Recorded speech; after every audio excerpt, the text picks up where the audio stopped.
Good day and God bless you. Welcome to the Bible reading in chronological order. Just such a privilege to have you with us. We thank the Lord for each of you. Thank you for joining us and for participating with us in the reading of the Word of the Lord. I pray that the Lord would just be with us and bless us, give us insight into His Word that we may know Him in and through His Word. Today we're back in the book of Job, and we're going to be going through chapters 24, 25, 26, 27, and 28. Now, it might seem like 5 chapters is a lot to go through, but remember, these are short chapters for the most part, so it's not a very long reading, but there's so much to get through as we look at this. And so first, we're going to look at the common understanding or the core theme, and that is the theology of who God is or how God interacts with man. The way Job's friends have viewed it and the way Job has viewed it and even the way that we have viewed it is that if you do good, then good things will happen. If you do evil, then evil things will happen. And we do not deviate from that model. God becomes then a mathematical equation to us. But when we see and we read in the book of Job, this is not the way it happens. And so Job is becoming increasingly frustrated by his friends' accusations. But while waning in this way, his speech is growing more confident in and toward God. Job's gaze moves from in front of him to above him. And this is the beauty of what is happening to our theology as well, that we are not looking to the natural anymore, but we are looking to the spiritual. And so Job is strangely growing increasingly confident in God, and he's now expecting God to redeem him and to justify him, even though we are not sure if he knew exactly what that meant or what that looked like. And so we get into chapter 24, and here Job begins to argue that sin often goes unpunished in this life. But as he is making this point, he begins to describe the end of the wicked and the futility of the way of the wicked. The wicked sometimes do go unpunished in this earthly realm, but nothing they achieve can last. And there is no legacy with the wicked. And this is something that you see that is very pronounced in this chapter, that the wicked have no legacy. Their name disappears along the way. No one carries that forward, and that is not established. And then we move on to chapter 25, and here we see that Bildad warns Job not to justify himself, as all men are unclean before the Lord. Yes, that is so true. And we must remember that not everything that Job's friend says is incorrect. No, they have a lot of insight into things. They were wise men themselves. And yes, no man is just before God. No man is clean before God. But Job now is starting to look and starting to say, well, there is a redemption and there is a justification, and now we have to find how we get that. And then chapter 26, and here Job reproves Bildad for his unhelpful counsel and spirit. Job declares the infinite and unsearchable power of God. He asks, who can know the power of God? That is amazing, and that is so beautiful. And then in chapter 27, Job continues to plead his innocence and sincerity. He declares that the hypocrite is without hope, but in that he declares his innocence because he still has a hope. Now this is so beautiful, and we see this verse in Job 21:6. It says, my righteousness I hold fast, and I will not let it go. My heart shall not reproach me so long as I live. And this here we see as we go into the New Testament as well, that in 1 John 3:21, it says, beloved, if our heart condemn us not, then have we confidence toward God. Job didn't have this verse, but Job knew it in his heart. He knew that he was innocent, and so he could have confidence toward God. And so his hope stands, and his hope is real. And then we move on to chapter 28. And here Job describes the natural beauty of the earth and all things that the Lord had created and how beautiful they are. And he alludes that we cannot even search all of it out, how true that is. But yet, Job says that wisdom is a more excellent gift from God. And we should strive for wisdom and we should seek it out. And we see then, as we move on to the other books of wisdom, we'll see how Solomon comes along afterwards, and through the books of Proverbs and Ecclesiastes speaks about the wisdom of God. And in there we can see how necessary and how beautiful the wisdom of God actually is. And that is something that we need to desire with all of our hearts. And this is where we're going to leave it for today. I pray that the Lord would bless you and keep you. May He make His face to shine upon you. The Lord lift up His countenance upon you. And the Lord give you peace. God bless you as you enjoy the reading of the Word today. Chapter 24. Why, seeing times are not hidden from the Almighty, do they that know Him not see His days? Some remove the landmarks. They violently take away flocks, and feed thereof. They drive away the ass of the fatherless. They take the widow's ox for a pledge. They turn the needy out of the way. The poor of the earth hide themselves together. Behold, as wild asses in the desert go they forth to their work, rising betimes for a prey.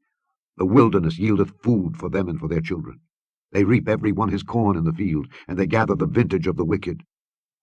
They cause the naked to lodge without clothing, that they have no covering in the cold. They are wet with the showers of the mountains, and embrace the rock for want of a shelter.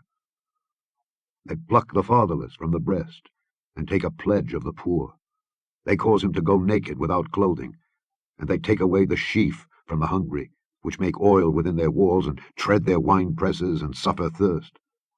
Men groan from out of the city, and the soul of the wounded crieth out. Yet God layeth not folly to them.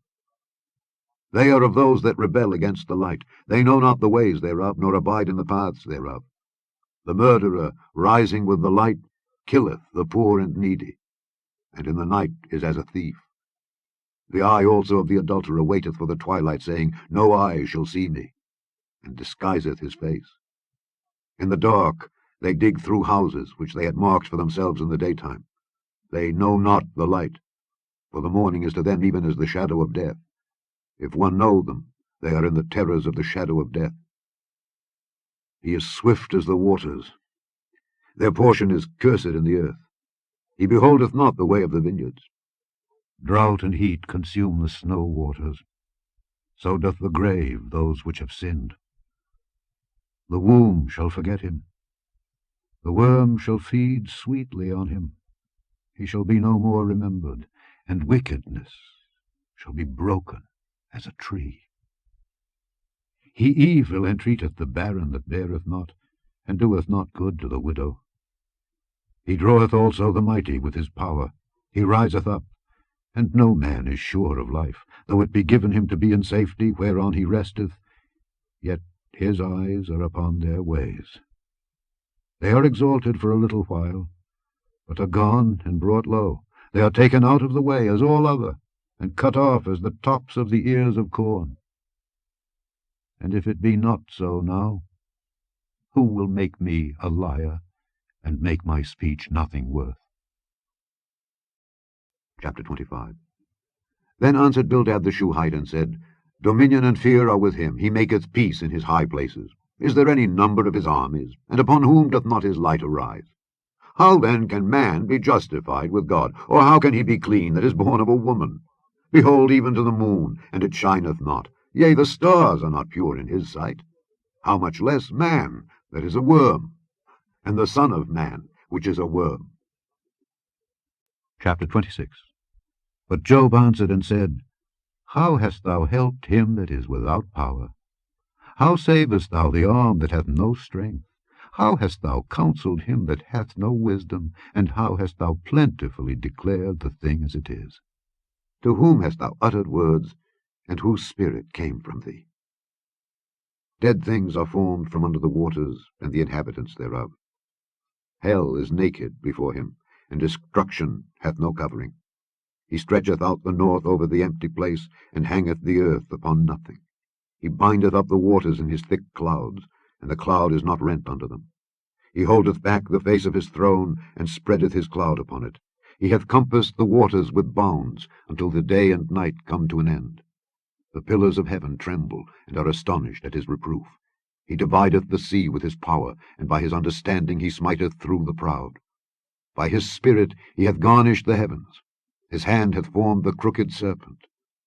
Lo, these are parts of his ways, but how little a portion is heard of him. But the thunder of his power, who can understand? Chapter 27.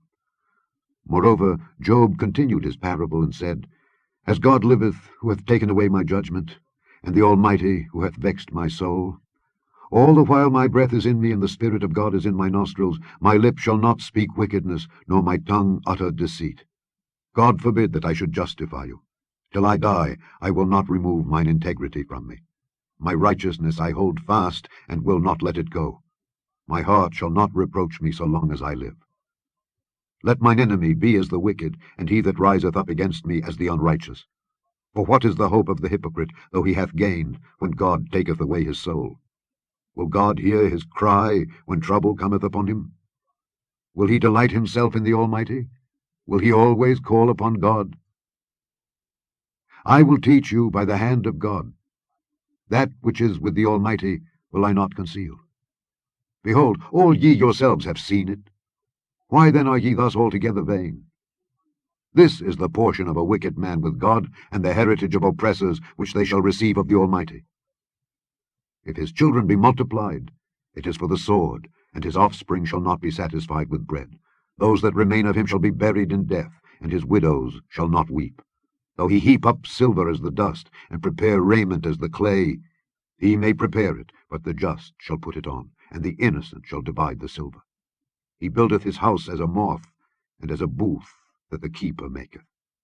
The rich man shall lie down, but he shall not be gathered. He openeth his eyes, and he is not. Terrors take hold on him as waters. A tempest stealeth him away in the night. The east wind carrieth him away, and he departeth, and as a storm hurleth him out of his place. For God shall cast upon him and not spare. He would fain flee out of his hand. Men shall clap their hands at him, and shall hiss him out of his place. Chapter 28. Surely there is a vein for the silver, and a place for gold where they find it. Iron is taken out of the earth, and brass is molten out of the stone. He setteth an end to darkness, and searcheth out all perfection, the stones of darkness and the shadow of death. The flood breaketh out from the inhabitant, even the waters forgotten of the foot. They are dried up, they are gone away from men. As for the earth, out of it cometh bread, and under it is turned up as it were fire. The stones of it are the place of sapphires, and it hath dust of gold. There is a path which no fowl knoweth, and which the vulture's eye hath not seen. The lion's whelps have not trodden it, nor the fierce lion passed by it. He putteth forth his hand upon the rock, he overturneth the mountains by the roots. He cutteth out rivers among the rocks, and his eye seeth every precious thing. He bindeth the floods from overflowing, and the thing that is hid bringeth he forth to light. But where shall wisdom be found? And where is the place of understanding? Man knoweth not the price thereof, neither is it found in the land of the living. The depth saith, It is not in me, and the sea saith, It is not with me. It cannot be gotten for gold, neither shall silver be weighed for the price thereof. It cannot be valued with the gold of Ophir, with the precious onyx or the sapphire. The gold and the crystal cannot equal it, and the exchange of it shall not be for jewels of fine gold. No mention shall be made of coral or of pearls, for the price of wisdom is above rubies. The topaz of Ethiopia shall not equal it, neither shall it be valued with pure gold.